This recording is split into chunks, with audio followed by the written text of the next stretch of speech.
जब राजनीति में एजेंसियों का इस्तेमाल होने लगे तब सवाल उठना लाजमी है। ईडी, सीबीआई, ईओडब्ल्यू जैसी जांच एजेंसियों का काम होता है निष्पक्ष तरीके से कानून का पालन करवाना और भ्रष्टाचार पर सख्ती से कार्यवाही करना। लेकिन जब ये एजेंसियां किसी एक पक्ष के इशारे पर काम करती दिखें या प्रतीत हो और छापों या गिरफ्तारी के बाद कोई ठोस सबूत हाथ ना लगे, तब लोगों को लगता है कि ये संस्थाएं राजनीतिक हथियार बन गई हैं। इससे न सिर्फ इन एजेंसियों की साख पर सवाल उठते हैं बल्कि आम जनता का भरोसा भी डगमगाने लगता है। जब जांच निष्पक्ष नहीं दिखती तो कानून का सम्मान भी कम होने लगता है। लोकतंत्र में ये संस्थाएं बहुत जरूरी हैं, लेकिन इनका कथित राजनीतिक इस्तेमाल उनके सम्मान और विश्वसनीयता को नुकसान भी पहुंचाता है। अब फिर से क्यों उठा है कवासी लखमा का नाम? शराब घोटाले में क्या हुई है बड़ी कार्यवाही? करेंगे सभी जानकारी आपसे साझा। नाम हमारा आशीष गुप्ता और आप देखना शुरू कर चुके हैं NH 24/7 डिजिटल। छत्तीसगढ़ के कथित 2161 करोड़ रुपए के शराब घोटाले में 17 मई 2025 को एंटी करप्शन ब्यूरो यानी ACB और आर्थिक अपराध शाखा यानी कि EOW ने बड़ी कार्यवाही की। रायपुर, सुकमा, जगदलपुर, दंतेवाड़ा और अंबिकापुर में 15 ठिकानों पर छापे मारे गए। दंतेवाड़ा में पूर्व आबकारी मंत्री कवासी लखमा के करीबी कांग्रेस नेता राजकुमार तामो के कुम्हार राज स्थित घर पर सुबह 9 बजे टीम दबिश दी।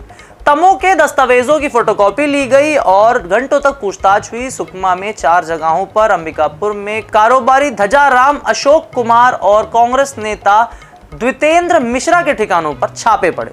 ईडी ने पहले 28 दिसंबर 2024 को लखमा और उनके बेटे हरीश और सहयोगी के घर पर छापे मारे थे। लखमा को जनवरी 2025 में गिरफ्तार किया गया और वे रायपुर जेल में हैं।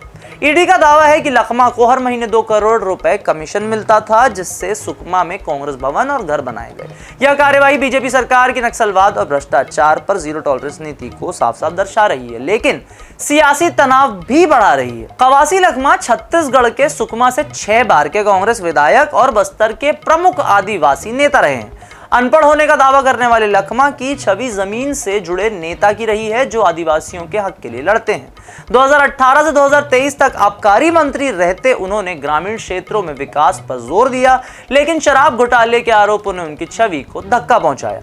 लखमा का कहना है कि वे अनपढ़ हैं और अधिकारियों के कहने पर दस्तावेजों पर हस्ताक्षर करते हैं, जिसे वे साजिश बताते हैं। उनके समर्थक उन्हें बस्तर की आवाज मानते हैं जो गरीब आदिवासियों के लिए लड़ता है, लेकिन बीजेपी उन्हें भूपेश बघेल के इशारे पर काम करने वाला मोहरा बताती है। बीजेपी सरकार ने शराब घोटाले की जांच को तेज करने के लिए ACB और EOW को सक्रिय किया है। 2019 से 22 के बीच फर्जी होलोग्राम और अवैध शराब बिक्री से राज्य को 2100 करोड़ रुपए का नुकसान हुआ। बीजेपी का दावा है कि कांग्रेस सरकार में अनिल टुटेजा, अनवर ढेबर और लखमा जैसे लोग सिंडिकेट चला रहे थे।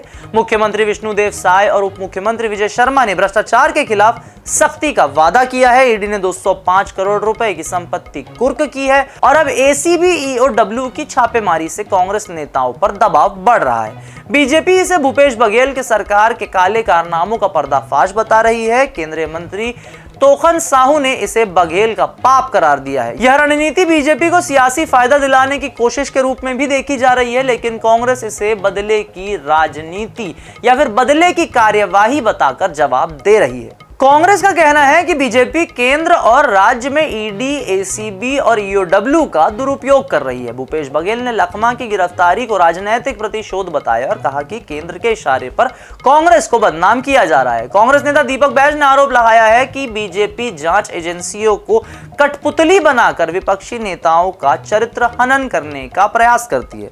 लखमा ने भी कहा कि उनके घर से कोई सबूत नहीं मिला और उन्हें आदिवासियों की आवाज दबाने के लिए फंसाया जा रहा है। सुकमा में हुए बंद कांग्रेस के प्रदर्शन में कार्यकर्ताओं के गुस्से भी साफ दिखाई दे रहे हैं। सुप्रीम कोर्ट ने मई 2025 में ईडी को बिना सबूत आरोप लगाने पर फटकार लगाई, जिसे कांग्रेस अपने सही होने का सबूत मानती है। तो यह है छत्तीसगढ़ से निकलकर आ रहे बहुत ही बड़े शराब घोटाले के ऊपर अपडेट, जहां कहां पर आज ACB और EOW के छापे पड़े, उसकी हमने आपको दी व्यापक जानकारी। वीडियो पसंद आए तो उसे लाइक करें, शेयर करें, चैनल को फॉलो सब्सक्राइब करना ना भूलें।